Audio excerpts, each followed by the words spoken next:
नाना पाटील आम्हाला सांगितलं दुपारी सुट्टीला बसल्यावर की अशी एक गोसाव्याच्या माळ्यासारखी दाट झाडी, आता गोसाव्याचा माळा समजा आणि मोरी वस्ती आहे, तिथनं एक मुलगी दूध घेऊन मठावर जायची पुढं इतक्या अंतऱ्यावर, नाना पाटलाचं गाणं म्हणत जायची. आणि नाना पाटील तिथंच झाडावर होतं जंगलात. झाडावर असल्यावर नानाचं गाणे गात जायत मुलगी वाट चालत होती माठ डोक्यावर घेऊन. नाना पाटलानं समोर उडी मारली.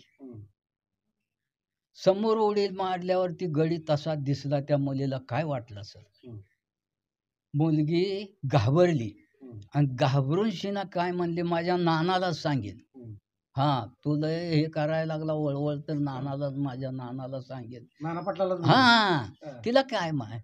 मग नानाला माझ्या सांगितलं तर तुझा धडगत होणार नाही. हा, मग ती म्हणला मीच नाना पाटील आहे, भिवू नको.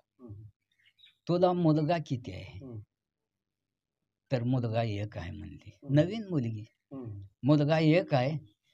तर म्हणला मी हे दूध पिऊ का म्हणला माठ. तुम्ही खरं नाना आहे. हा, खरंच म्हणला नाना आहे मी, तुझा नाना आहे, तुझा नाना आहे. मग ती माठ दिला, दूध माठच आपूट प्याला, आपूट माठ प्याला. आणि तिला काय सांगितलं, तो मी नाना आहे तसा तुझा मुलगा नाना बनव आणि आजपासून दूध विकायचं नाही. ही मूठभर मोहरा तिला दिल्या.